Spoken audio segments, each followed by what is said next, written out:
Good morning.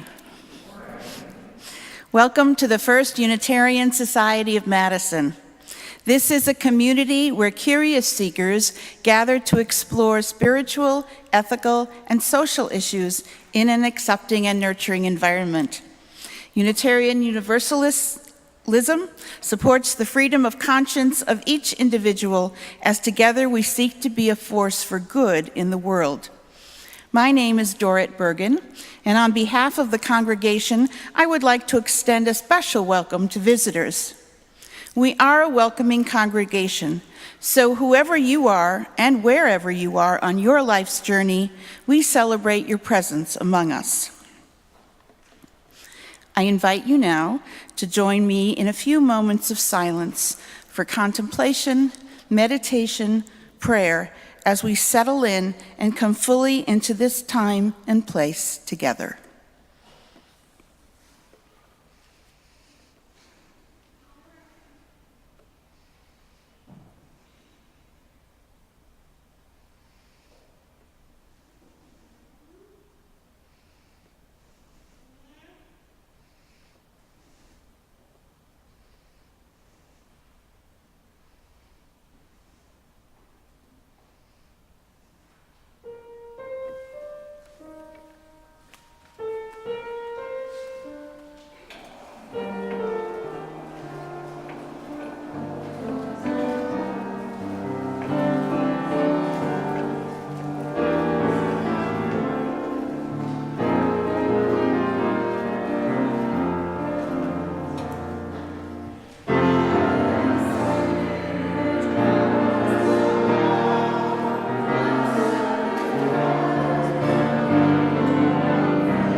These words are by Mary Oliver. My work is loving the world. Here the sunflowers, there the hummingbird, equal seekers of sweetness. You can be seated. Be seated. Here the quickening yeast, there the blue plums, here the clam deep in the speckled sand. Are my boots old? Is my coat torn? Am I no longer young and still not half perfect? Let me keep my mind on what matters, which is my work. which is mostly standing still and learning to be astonished. The phoebe, the delphinium, the sheep in the pasture, and the pasture, which is mostly rejoicing since all the ingredients are here, which is gratitude to be given a mind and a heart and these body clothes, a mouth with which to give shouts of joy to the moth and the wren, to the sleepy dug-up clam, telling them all over and over how it is that we live forever. I invite you now to rise in body and/or in spirit as Dorrit helps us light our chalice.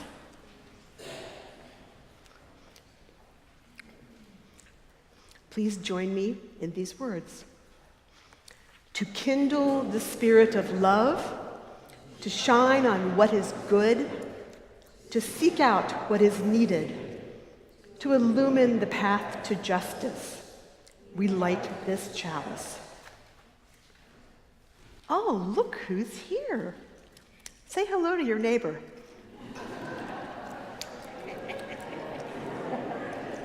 Round two.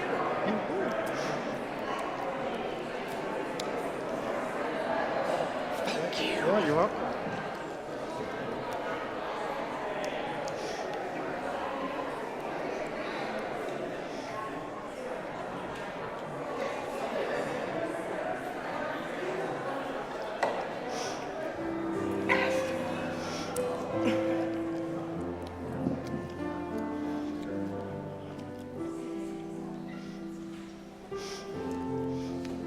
I invite the children and the young at heart to join me up here on the rug.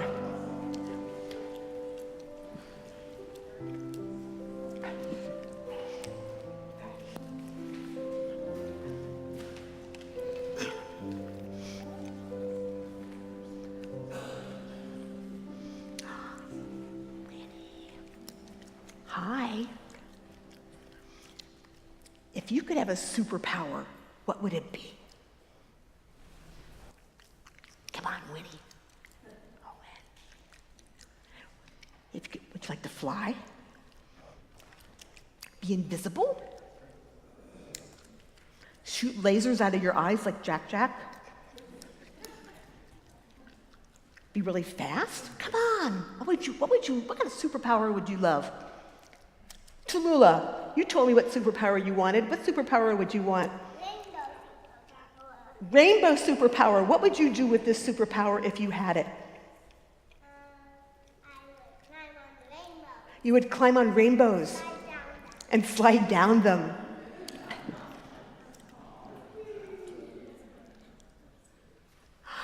Winnie's superpower would be she could turn invisible and have a force field. What would you do if you had that superpower? How would you use it? Do you think superpowers can be real? Like, can you think of any real superpowers? Oh, I'm the one. What?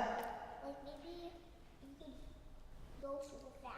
But I can go for real super fast, actually. Yeah, so a superpower could be going really fast, really super fast, and you can already go really super fast. Yeah. Awesome. Well, I want to talk to you about a sea creature that I love because of its real-life superpowers. Introducing, you know what this is, Owen? It's a cuttlefish, the incredible cuttlefish. Okay, so cuttlefish aren't really fish. They belong to the same family as octopuses and squid. They're cephalopods, which is a name that means head feet. Because they have 8 arms coming out of their face. And their arms all have tentacles all over them, and then they have suckers all over them, and then they have 2 extra long tentacles that also have suckers all over them. And the pupils in their eyes are shaped like W's. See how their eyes are shaped like W's? Cuttlefish were around when the dinosaurs were here. And it's possible that a few 100 million years ago they had shells, like their cousins, the snails and the oysters, because they are mollusks. But now all they have is something called a cuttle bone, which is like having a shell inside their body. And the cuttlebone is kind of like a surfboard that runs along inside the cuttlefish's body that creates pockets of air and water. There's air at the front, and there's water at the back. And the cuttlefish rises up and sinks down by taking in and letting out air. And then they have these cool fluttery fins. It's like a little skirt they wear all around their bodies.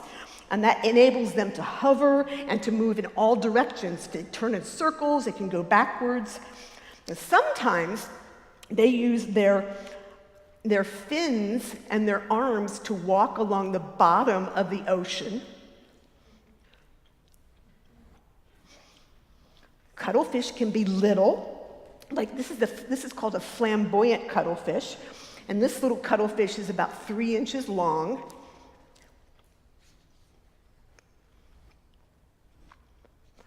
They can be big, like this giant Australian cuttlefish, which is about 3 feet long. What was that? Okay. Every people is taller than that. Every people are taller than that. Well, for a cuttlefish, that's pretty big, though. But I love cuttlefish because they have a superpower. So let's see if you can guess what their superpower is. Okay, so this is a cuttlefish, and this is a cuttlefish, and this is a cuttlefish, and this is a cuttlefish, and this is a cuttlefish. There's a cuttlefish. That's a cuttlefish. Yeah, there's a cuttlefish. Somebody's guessed it. Here's a cuttlefish. There's a cuttlefish. There's a cuttlefish. There's a cuttlefish. So what's their superpower? Camouflage. Look at this cuttlefish trying to look like a plant. If dolphins and seals and sharks and seagulls thought you were yummy, and you were kind of little and didn't have any shells and didn't have any teeth, what kind of superpower would you want? Camouflage. You want to be able to go fast. Okay, so the cuttlefish, if they need to move fast, they jet propel themselves backwards by using their cuttlebone to suck water through their body and then blowing it out hard. And they can shoot ink. But what they are really awesome at is hiding. They can make themselves look like plants and rocks and coral and other animals. The cuttlefish has taken camouflage to the next level. They can change their color and their shape and their texture to blend in with the background. And it's hard to believe, looking at these pictures, that these cuttlefish are all the same species. Yes it is. They're simply changing their appearance depending on what they see around them with their crazy W eyes. It's called adaptive camouflage, and it's perfect for hiding from predators and from the prey they want to eat. Whoa! Now, octopus and squid have camouflage superpowers too, and that helps them hide from the little fish and crabs and shellfish they want to catch, and from the big animals that want to catch them. But here's a special power that only cuttlefish have: hypnosis. So, here's a cuttlefish, just out for a little hover in the neighborhood, la la la la blah, blending in, looking for something to eat. A crab! I love crabs. I will try to sneak up on it. Don't mind me, I'm just a piece of coral. One of the crabs scuttles away. And the cuttlefish says, no, really, I'm just some red algae and seaweed. And the crab scurries away. Cuttlefish gets a little annoyed. Crab scurries and hides some more. And then the cuttlefish stops trying to blend in and says, hey, crab, look here. Ooh, ooh, ooh, ooh, ooh, ooh. And the crab is mesmerized and comes out of hiding and says, what? And the cuttlefish grabs the crab and hurries away. Hypnotism. Cuttlefish have superpowers.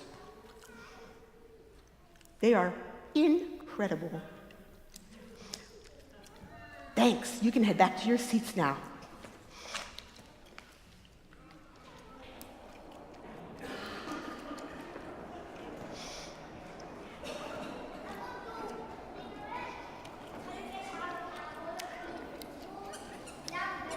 You guys can just sit with your families now. Move back and sit with your families.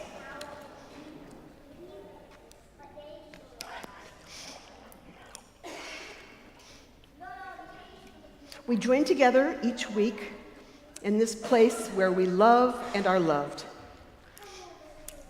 The sharing of joys and sorrows is our time in the spirit of acceptance and support to share with one another some special event or circumstance that has affected your life or the life of a loved one in recent days or weeks.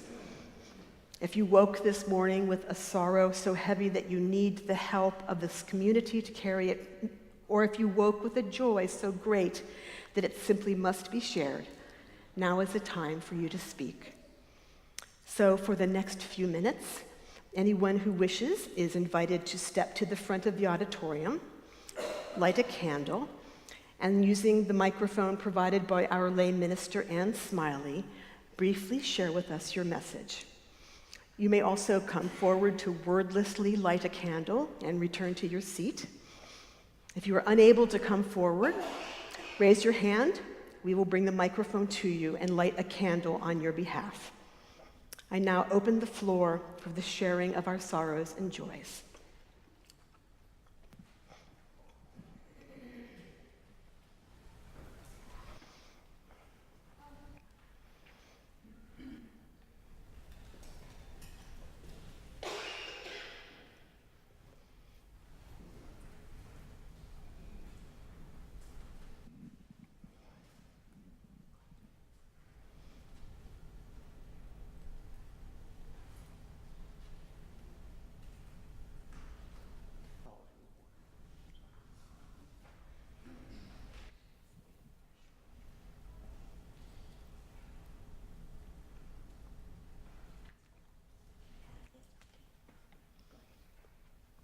Yeah, my name's Rod, and I'm a United States veteran, Navy, and I'm in rehab over at Building 6. And I just like, the joy is I'm in rehab. A lot of addictions, a lot of people with addicts are still suffering and they don't make it back to rehab. And I just like everybody to pray that everybody in Building 6, God does his little miracle and cures everybody of their addiction.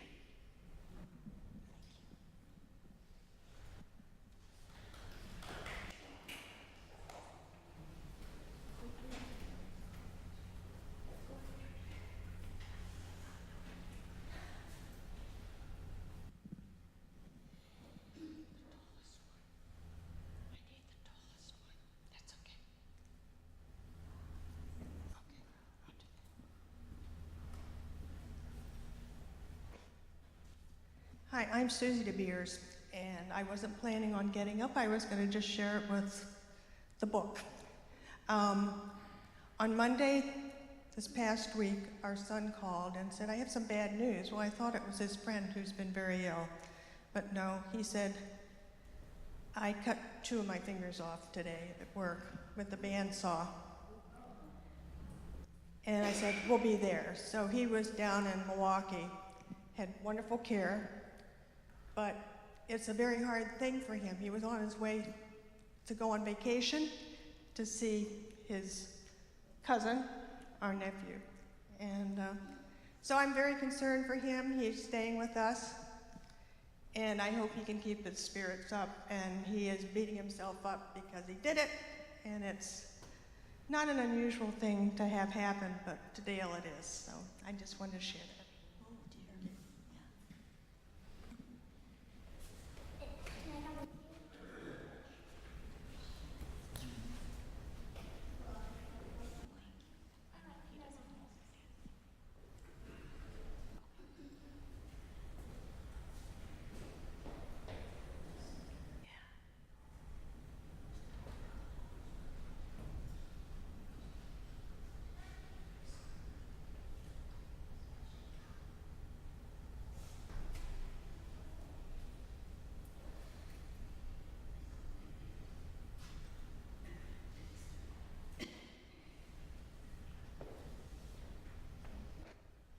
I'm lighting a candle for Eric Olin Wright. Some of you may know him. He's a very famous sociologist at UW, and he was recently diagnosed with leukemia.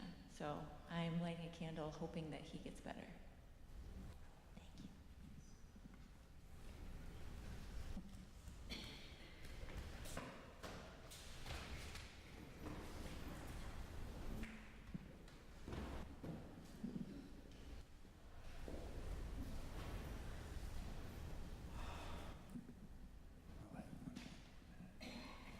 Have the joy this month that all of my daughters and their mates were with me for a week for my 79th birthday, and we just laughed and enjoyed the company of each other for an entire week.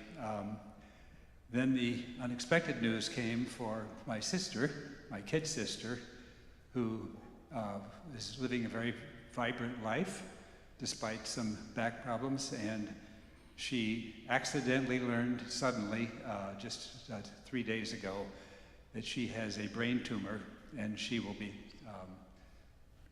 operated upon with great uncertainty and everything on this Tuesday. So that's my sorrow.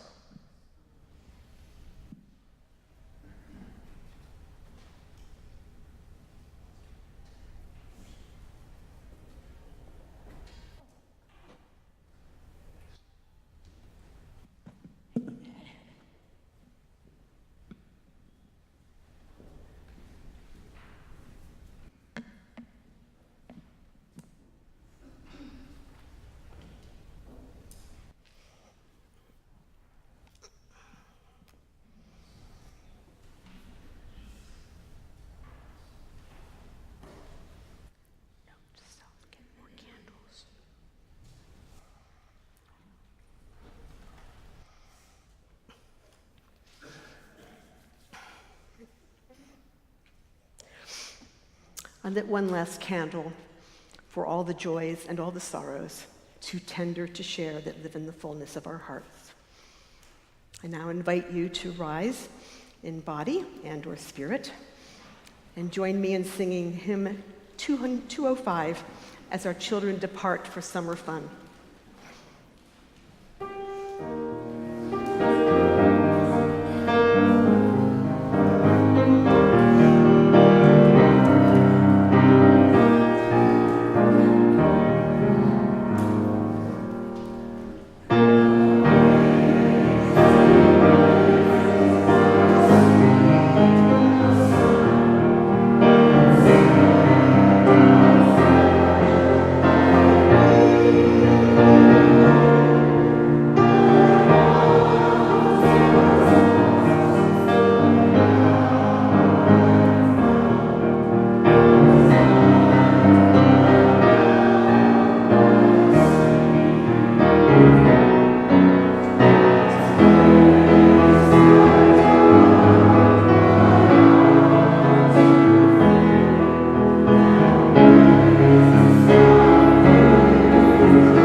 Who deserves heaven?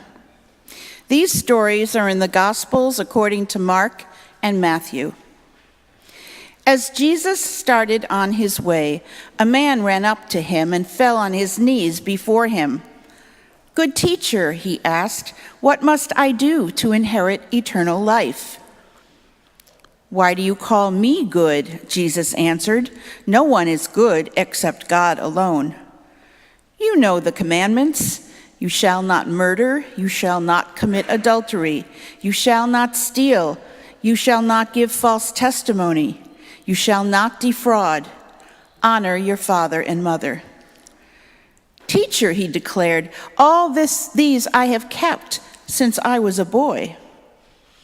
Jesus looked at him and loved him. "One thing you lack," he said. "Go, sell everything you have and give to the poor, and you will have treasure in heaven. Then come, follow me." At this, the man's face fell.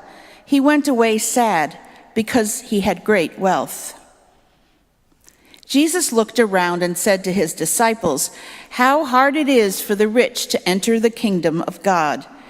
It is easier for a camel to go through the eye of a needle than for someone who is rich to enter the kingdom of God." The disciples were amazed and said to each other, "Who then can be saved?" Jesus replied, "With man this is impossible, but not with God. All things are possible with God." Then Peter spoke up. "We have left everything to follow you. What then will there be for us?" And Jesus said, "The kingdom of heaven is like the landowner who went out early in the morning to hire workers for his vineyard. He agreed to pay them a denarius for the day and sent them into his vineyard. About 9 in the morning, he went out and saw others standing in the marketplace doing nothing. He told them, 'You also go and work in my vineyard, and I will pay you whatever is right.' So they went. He went out again about noon and about 3 in the afternoon and did the same thing. About 5 in the afternoon, he went out and found still others standing around. He asked them, 'Why have you been standing here all day long doing nothing?' 'Because no one has hired us,' they answered. He said to them, 'You also go and work in my vineyard.' When evening came, the owner of the vineyard said to his foreman, 'Call the workers and pay them their wages, beginning with the last ones hired and going on to the first.' The workers who were hired about 5 in the afternoon came, and each received a denarius. So when those came who were hired first, they expected to receive more, but each one of them also received a denarius. When they received it, they began to grumble against the landowner. 'These who were hired last worked only 1 hour,' one complained, 'and you have made them equal to us, who have borne the burden of the work in the heat of the day.' But the landlord answered, 'I am not being unfair to you, friend. Didn't you agree to work for a denarius? Take your pay and go. I want to give the one who was hired last the same as I gave you. Don't I have the right to do what I want with my own money? Or are you envious because I am generous?' So the last will be first, and the first will be last."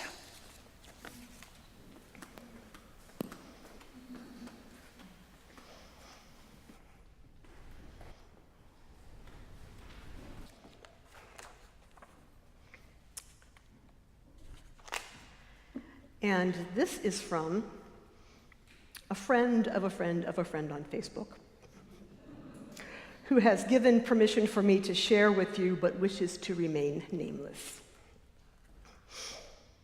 I had a thought this morning that I want to share with my white, straight, cis, able-bodied, middle and upper class, etc. friends. When I leave my house and drive through my safe, quiet neighborhood, I feel privileged. When I'm at my intact and relatively clean home, I feel privileged. When I hand money to someone for something I want and don't have to worry about whether I'll still have enough later in the month for what I need, I feel privileged. When I buy food based on what I like to eat and what I want to eat, I feel privileged. When I leave my second job and don't have to think about it for another week, I feel privileged. When I get days off of my primary job that don't require any excuses and I still get paid, I feel privileged. When I read about children being taken from their parents at the border but get to hug and hold mine anytime I want to, I feel privileged. When I hear about another Black person having the cops called on them for doing something completely ordinary, I feel privileged. When I think back to the lives of my father and grandfather and how they were able to choose where to work and live without interference, I feel privileged. When I consider the ease my ancestors had in coming to America and fitting in quickly, I feel privileged. When I think about how one of my ancestors came here because he wanted to make a better life for himself, and not because he was kidnapped from his home, I feel privileged. The word privileged in every one of these cases could be easily replaced with grateful. So many people are afraid of that word, privilege, as if it indicts them somehow. But learning about my privileges, way more than I even mentioned, hasn't made me feel burdened. In fact, it's made me realize how good my life really is. It's made me more grateful than I ever knew to be before. And feeling so much more grateful has made me want to share what I have with others who don't have it. So the next time someone calls you privileged and it feels like an affront, remind yourself, take a minute to remind yourself that it's not. They are saying that you have something that others don't, something that you can and probably should treasure, but shouldn't hoard for yourself. If someone observes that you have something nice that they wish they had, do you yell at them that they're being mean, or do you appreciate what you have just a little more and say thank you?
notwithstanding what's printed in the program, Joe doesn't know how to play both sixes now, so at the last minute he decided to play both sides now.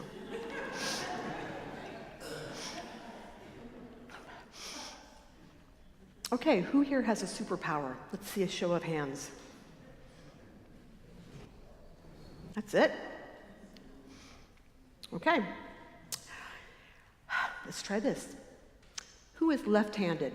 Raise your hand. Keep them up. Who can speak more than one language? Pig Latin counts. Keep your hands up. Who can sing in tune? Who can drive a clutch? Who has had a letter to the editor published? Keep your hands up. Keep them up. Who can skip a stone? Who got excited about something they learned this week? Who can knit?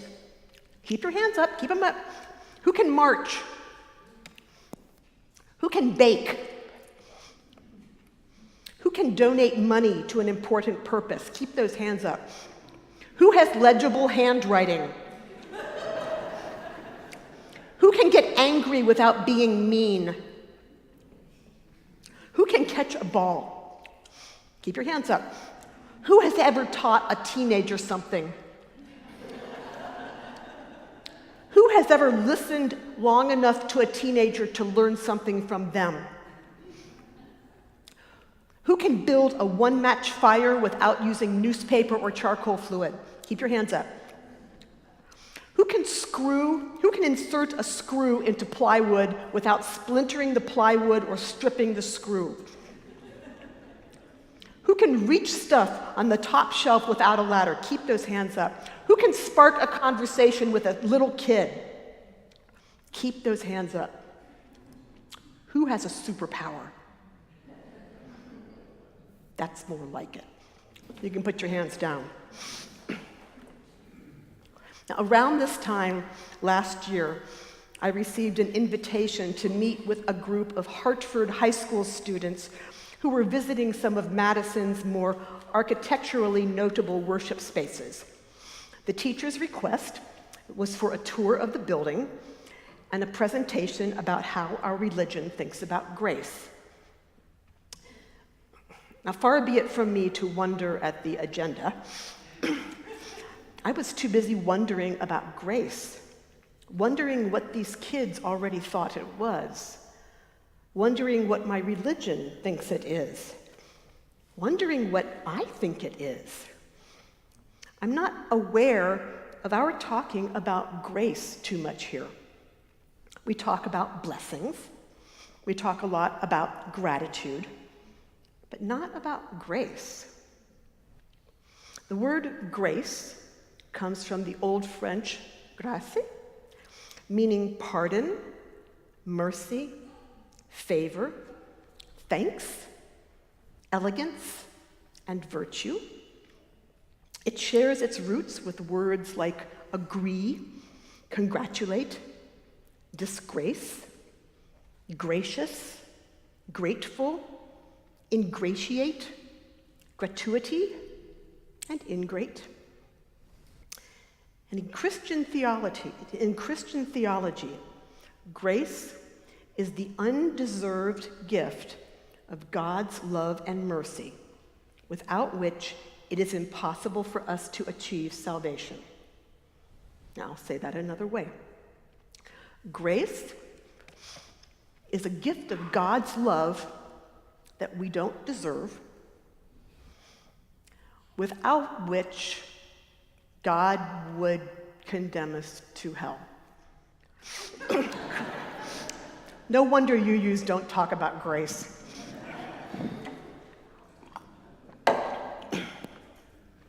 First of all, even though Unitarian Universalism has its roots in Christianity, and the Universalist part of that describes the Christian belief that Jesus saved everyone, our movement isn't very theological anymore, and a lot of us arrived here wounded from the Christian churches that made a big deal of who will and who will not achieve salvation.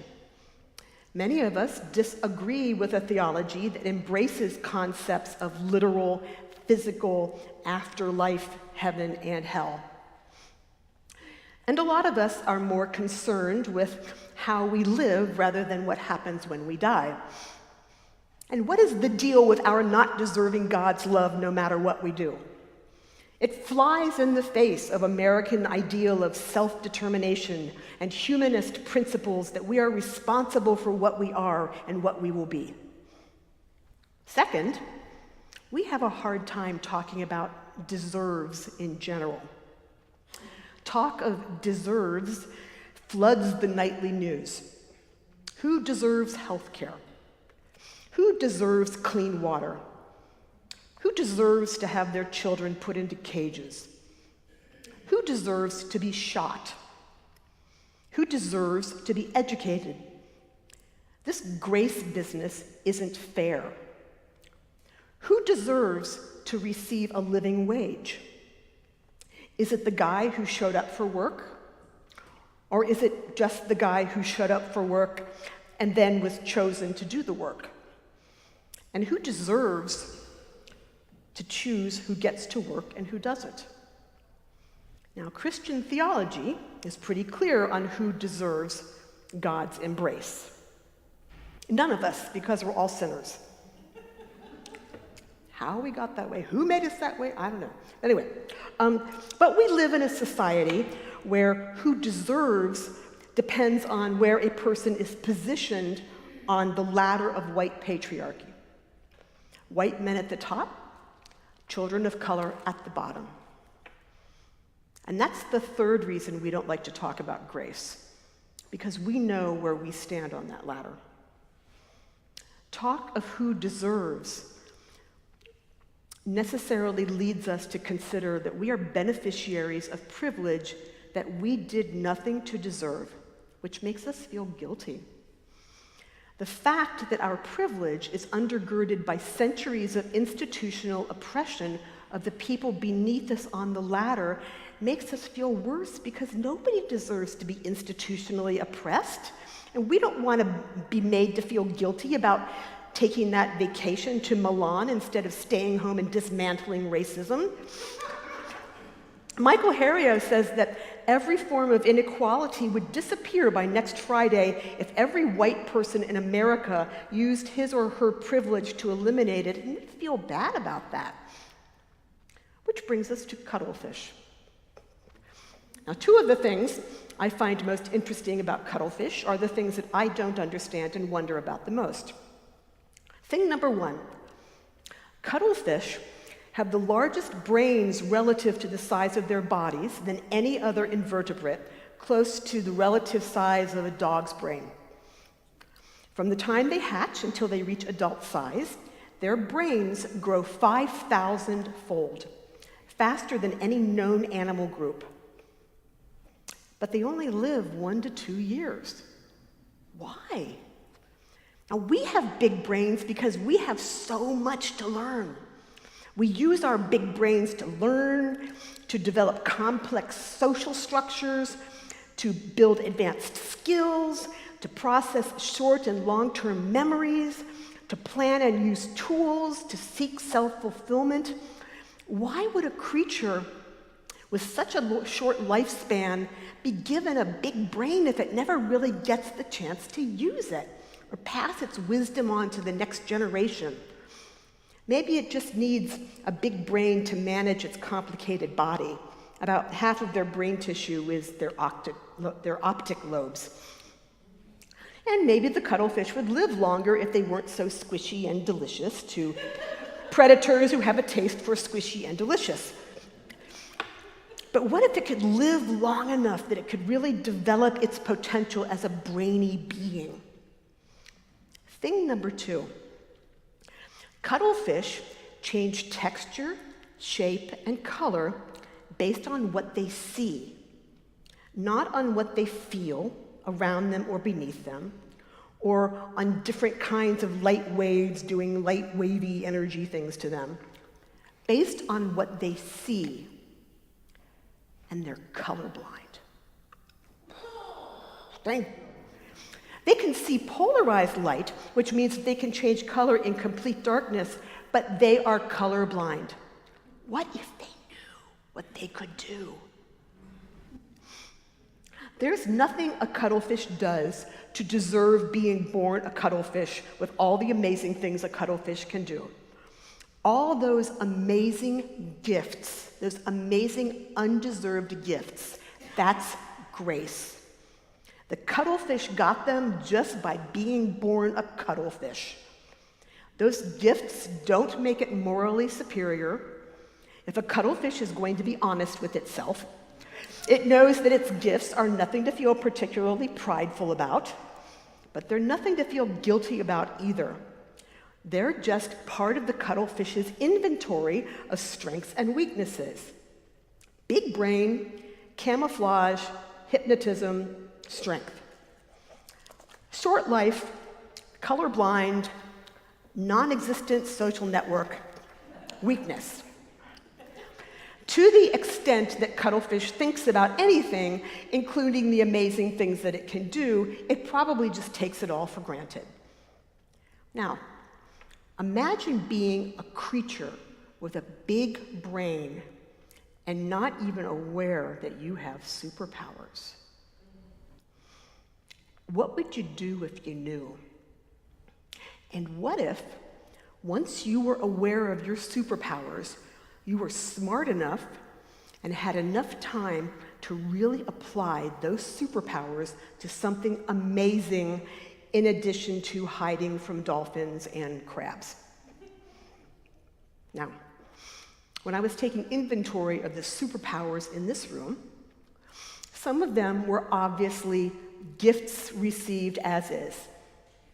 Being left-handed, being tall. And others are some things that we're kind of proud of and want to take credit for. Skills, knitting, building a fire. But I submit to you that all of these things, even the ones that we want to feel proud of, all have their beginnings in the gifts that we received unearned.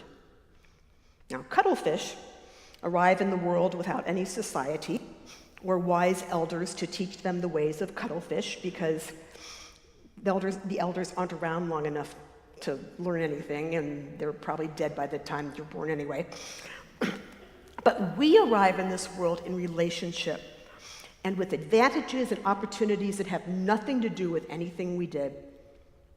The skills that we developed and the successes that we have achieved are inextricably interconnected with the zip codes we were born to, the parents we wound up with, the color of our skin, our gender, the food our parents feed us, the quality of water coming out of the tap, and whether we were even born into a society that had water taps. We are skilled because we are lucky. And that's what grace is. Luck. It's a lucky gift. Is being white a gift? We're not lucky to be white as much as we're lucky to be born in a society where we get treated better for being white. So it sort of is, isn't it? It's nothing to be proud of, but it's nothing to be ashamed of either. What makes a gift a moral issue is not whether you deserved to receive it, but how you choose to deploy it. So to what purpose do we apply our undeserved gifts? I told that visiting high school class that UUs don't talk about grace. We talk about justice. We concede that life is unfair. We try to take responsibility for the extent to which we have been complicit in its unfairness. And we believe that we are called to put our gifts to the purpose of creating a more fair world. I hope I got that right. So how do you put your gifts to best use? First, you have to see it. Too often, grace is what we take for granted.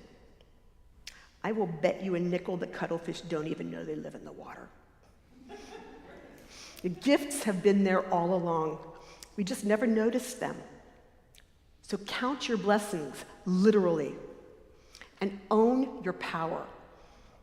Now, when I talk about power, I'm not talking about the expression white power that has been co-opted by the white supremacists. I'm talking about the pure ability to influence others and to create change.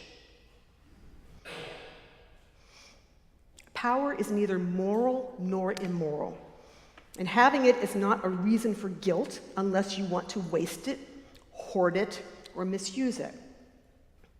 Yeah, Hitler was powerful. So was Gandhi. A river is powerful. It can irrigate farms or flood cities. What matters is how you use it, but you can't use it if you don't admit you have it.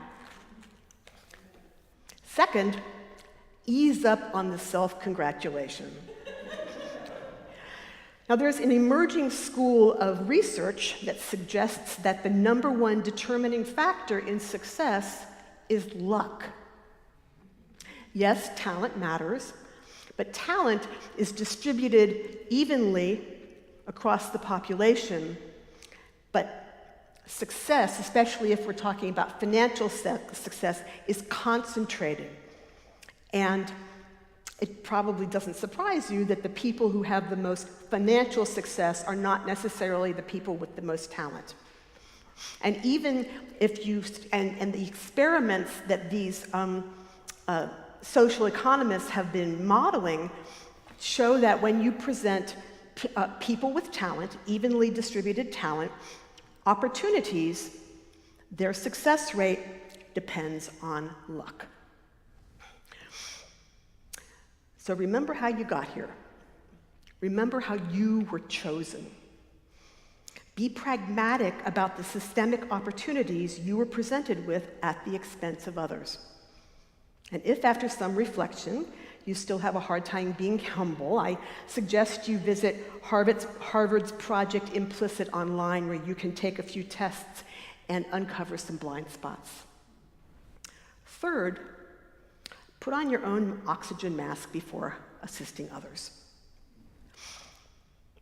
And both parts are important, putting on your oxygen mask and assisting others.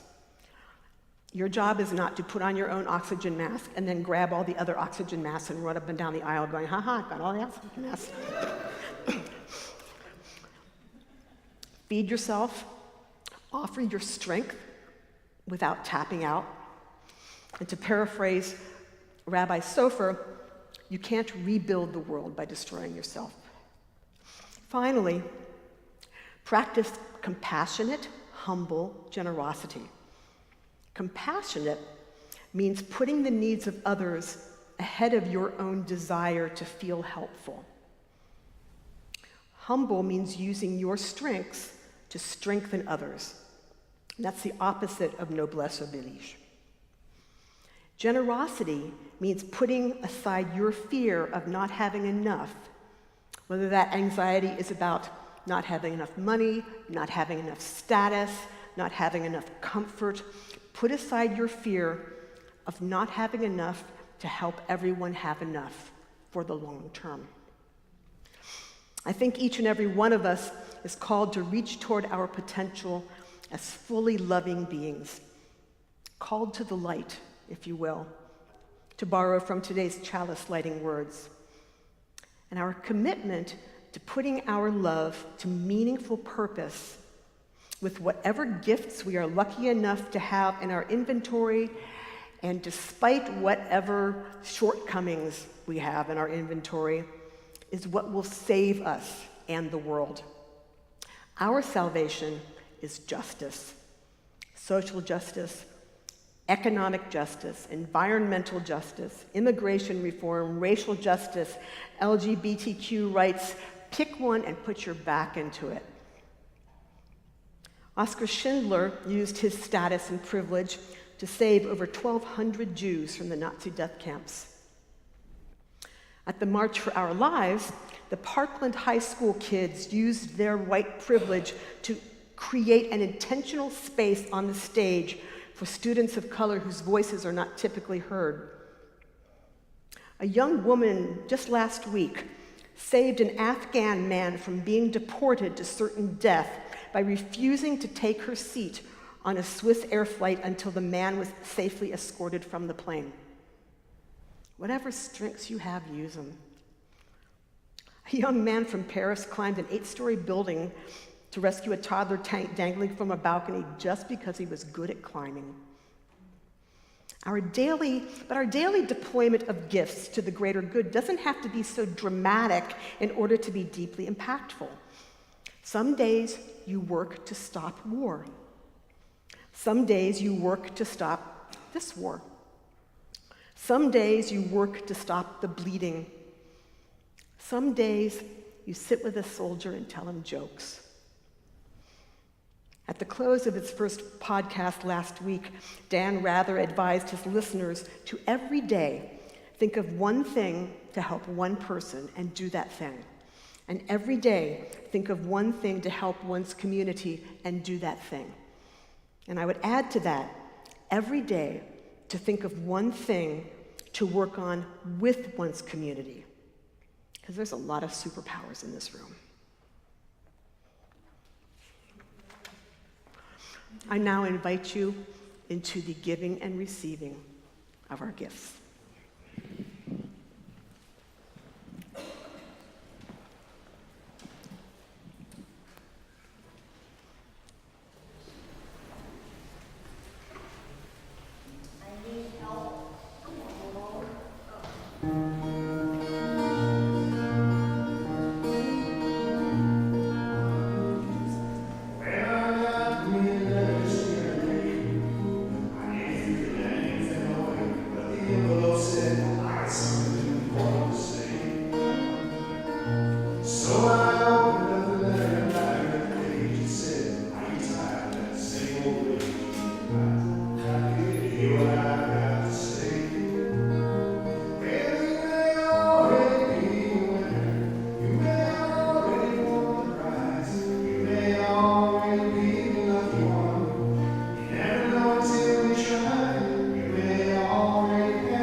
Please take a moment to look at your red floors to see about upcoming events and opportunities here and around FUS. And then the folks who helped put on this morning's service, Mark Schultz on sound, Ann Smiley, our lay minister. Your greeter was Elizabeth Barrett. Your usher was Ann Smiley, and your impromptu ushers were Mike Lenow and Elizabeth Barrett. Coffee was being made for you today by Jean Hills and Trudy Carlson, and we are going to have a tour guide available. So if you would like to take a tour of our campus, would you meet over there by the window? And Tom will be your tour guide.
I'll leave you with these words by Sai Khan.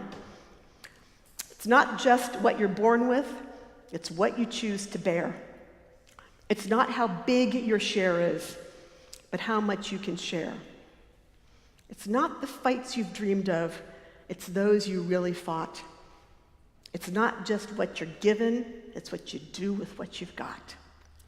Blessed be, Shalom, Om Shanti, Shalim Aleichem, Dohiya, peace, and amen. Please be seated for the postlude.